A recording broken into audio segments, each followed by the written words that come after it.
Hello friends, welcome to Samay Delate. இன்னைக்கு நம்ம சமையல் டிலேட் சேனல்ல கோதுமை மாவு வச்சு எப்படி குலோப் ஜாம் செய்யறதுன்னு பார்க்க போறோம்.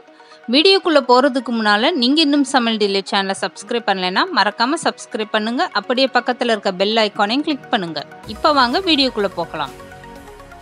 கோதுமை மாவு குலோப் ஜாம் செய்யறதுக்காக ஒரு பாத்திரத்துல 2 ஸ்பூன் அளவுக்கு நெய் சேர்த்துக்கோங்க. நெய் சேர்த்ததுமே ஸ்டவ் ஆன் பண்ணிட்டு 1 கப் அளவுக்கு கோதுமை மாவு எடுத்துக்கோங்க. இது வீட்டில் அரைச்ச கோதுமை மாவா இருந்தாலும் பரவாயில்ல, கடையில் வாங்கின மாவா இருந்தாலும் பரவாயில்ல. கோதுமை மாவு சேர்த்துட்டு நல்லா வறுத்து விடுங்க. இந்த மாவை ஸ்டவ்வை குறைச்சி வச்சுக்கிட்டே மாவை வறுத்து விடுங்க. மாவோட கலர் மாறிடக்கூடாது, ஆனால் மாவில் சூடாக இருக்கணும். அந்த அளவுக்கு மாவை வறுத்துட்டு ஒரு பாத்திரத்தில் மாற்றிக்கோங்க. இந்த மாதிரி நீங்கள் மாவை வறுத்துட்டு சேர்க்கும்போது குலோப் ஜாமில் மாவோட பச்சை வாடை இருக்காது. இப்போ வேற ஒரு பாத்திரத்தில் 1 கப் அளவுக்கு ஜீனி சேர்த்துக்கோங்க.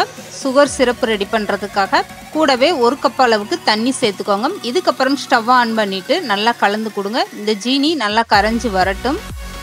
இந்த சுகர் சிரப்பு கம்பி பதம் எதுவுமே தேவையில்லை. ஜீனி நல்லா கரைஞ்சதுக்கப்புறம் கொஞ்சமாக ஏலக்காய் தூள் சேர்த்துக்கோங்க வாசனைக்காக. இது கூடவே கொஞ்சமாக குங்குமப்பூ சேர்த்துக்கோங்க.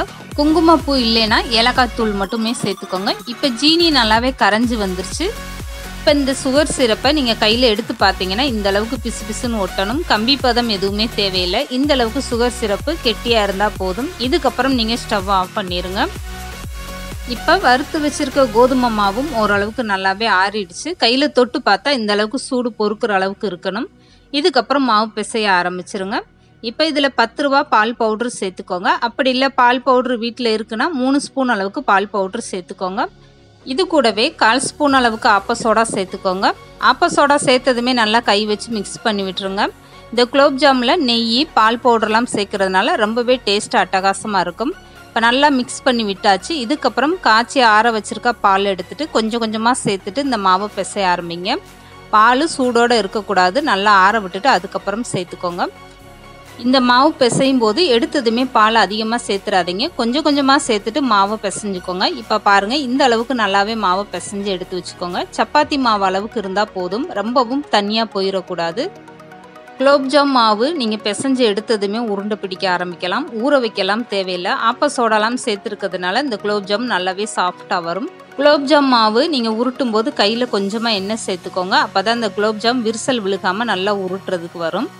உங்களுக்கு எந்த சைஸில் வேணுமோ அந்த அளவுக்கு மாவு எடுத்துகிட்டு உள்ளங்கையில் வச்சுட்டு உருட்டி எடுத்துக்கோங்க. இப்போ பாருங்கள், மாவு விரிசல் எதுவுமே விழுகாமல் நல்லாவே வந்திருக்கு. இதே மாதிரி எல்லா மாவும் நீங்கள் ரெடி பண்ணி எடுத்து வச்சுக்கோங்க.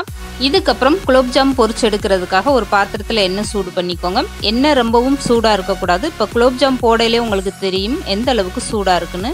இந்த அளவுக்கு மிதமான சூடாக இருந்தால் போதும். இதுக்கப்புறம் எடுத்து வச்சுருக்க ஒவ்வொரு உருண்டையாக போட்டுட்டு பொரிச்சு எடுத்துக்கோங்க. ஸ்டவ்வை குறைச்சே வச்சுக்கோங்க. அப்போ தான் உள்ள மாவும் நல்லாவே வெந்து வரும்.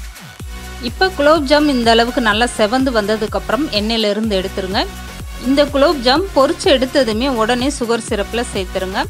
இந்த குலோப் ஜாமை சுகர் சிரப்பில் சேர்த்ததுமே எடுக்காமல் ஒரு 2லேருந்து 3 மணி நேரம் நல்லா ஊற வச்சுருங்க. அப்போ தான் இந்த குலோப் ஜாம் நல்லா சாஃப்டாக ஊறி வரும். இந்த குலோப் ஜாம் நீங்கள் கோதுமை மாவில் செஞ்சுன்னு சொன்னால் யாருமே நம்ப மாட்டாங்க. அந்த அளவுக்கு டேஸ்ட்டாக இருக்கும்.